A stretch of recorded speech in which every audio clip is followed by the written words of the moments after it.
अस्सलाम वालेकुम नाजरीन, तव्हां ॾिसी रहिया सिंध आवाज़ न्यूज़।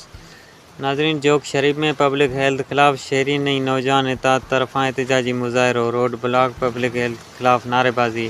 6 ॾींहं गुज़रण बावजूद वाटर सप्लाई जी मोटर न ठहण ख़िलाफ़ शहरीन हाफ़िज़ सलीम, इरफान भट्टी, सूफ़ी ज़हीर, नसरुल्लाह जतोई, उमर जतोई, नाइब शीदी, बाबू जतोई ऐं ॿियनि जी अॻवाणी में शहरीन सिजावल, टंडो, मोहम्मद खान रोड ब्लॉक करे नारेबाज़ी कई। इन मौक़े ते अॻवाणनि जो चवणु हो त पब्लिक हेल्थ जो अमलो न आयल आहे।